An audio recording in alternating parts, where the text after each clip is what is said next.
Hello, I'm Bob Schieffer, and welcome to the CBS Evening News online edition. Just ahead, the fighting is getting more intense as Israeli forces push deeper into southern Lebanon. Way out of all this, also the OPEC factor. There are claims the cartel is adding $1 a gallon to what you pay at the pump. Plus, 2,000 Israeli army reservists have been called to duty. It's all starting now. We'll have details on the CBS Evening News online edition. Good evening. The United States is sending in humanitarian aid to Lebanon, and Secretary of State Rice stopped first in Beirut when she went to the region today. But the message she brought was not what the Lebanese wanted to hear. She said there could be no ceasefire until an international military force moves into southern Lebanon between the Israelis and the Hezbollah forces. As she spoke, the fighting grew even fiercer as the Israelis pushed deeper into Lebanon. Again tonight, our CBS News correspondents are deployed throughout the war zone, and our chief foreign correspondent, Lara Logan, is heading up our coverage from northern Israel, just south of the Lebanese border. Lara? Good evening, Bob. Well, on a day of intense fighting in South Lebanon and mounting casualties on both sides, there was lots of talk about a ceasefire and no shortage of high-level diplomacy, but no real sign yet that anyone, least of all the U.S., is ready to end this conflict just yet. It was a surprise stop in the Lebanese capital for the Secretary of State, designed to show support for this country's embattled Prime Minister. Even more surprising was her meeting with well-known Hezbollah ally and Speaker of the Lebanese Parliament, Nabi Berri. Lebanese officials described the meetings as tense after Rice repeated the same conditions for a ceasefire as Israel. And by the time the secretary arrived in Israel on Monday night, there was still no hope for those seeking an immediate end to the fighting. Any peace is going to have to be based on enduring principles and not on temporary solutions. We will talk about how to get to an enduring cessation of violence. The increased diplomatic effort came as Israeli forces ramped up the pressure on the battlefield, moving even deeper into South Lebanon. What you can see from here is the outskirts of Hezbollah's stronghold in South Lebanon, the town of Bint Jbeil, where there's a heavy battle raging between Israeli forces and about several hundred Hezbollah fighters they believe are holed up inside the town, looking to lure the Israeli army inside so they can fight them house to house. Both sides seemingly prepared to pay a heavy price. Israeli casualties ran into double figures, but they claimed Hezbollah suffered dozens more. The wounded were brought from the battlefield in tanks, rushed back across the border to waiting ambulances. A frantic effort to save lives that took its toll on some. 2 more soldiers were confirmed dead and 2 pilots killed when this helicopter crashed. The Israeli army released this video that clearly shows them destroying a Hezbollah position after rockets are fired from Lebanon.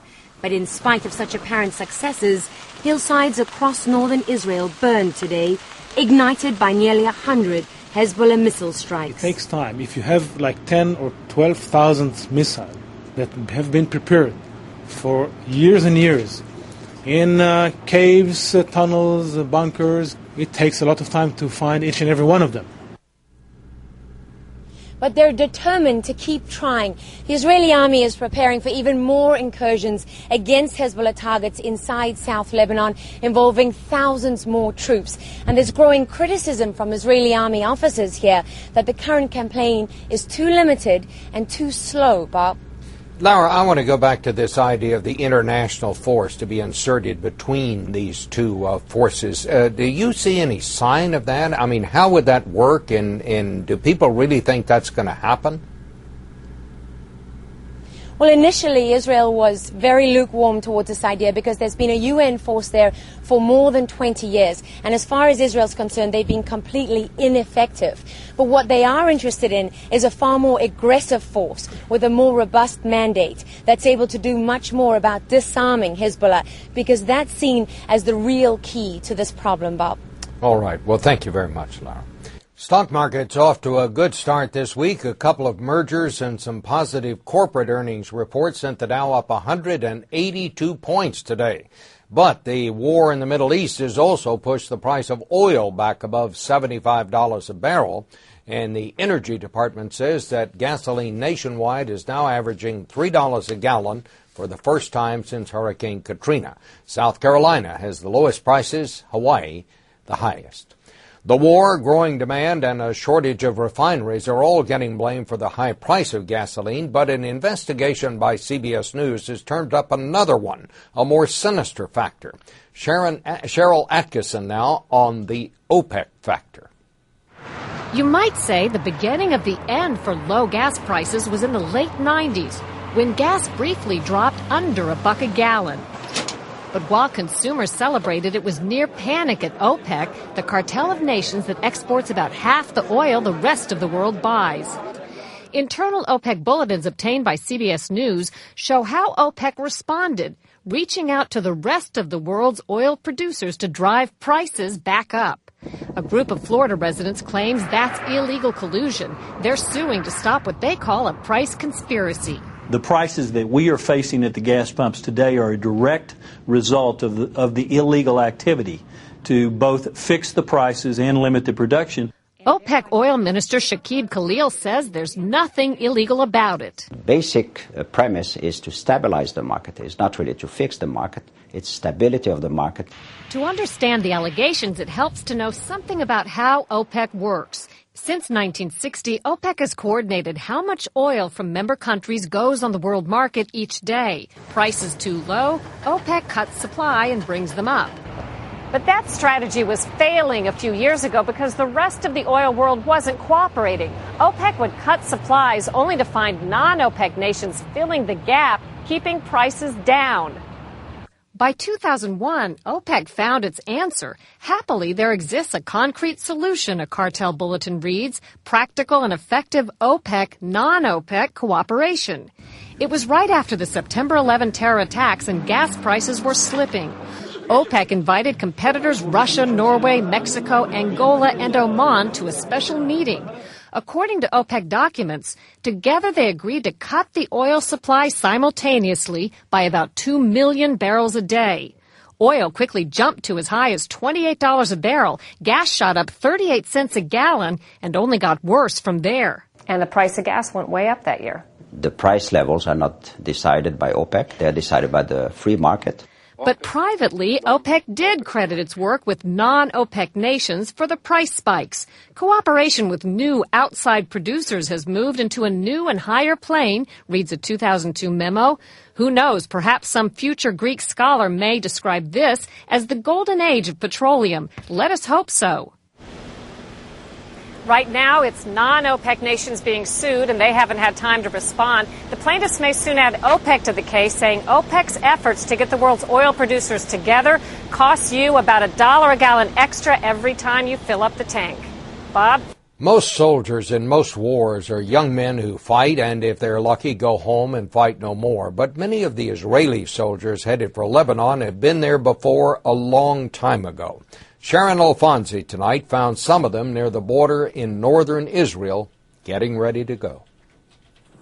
Take a look at these Israeli soldiers. Their hair isn't exactly regulation. I feel good. They often call their commanding officers by their first names. Some struggle with their weight, and their helmets hide a few bald heads.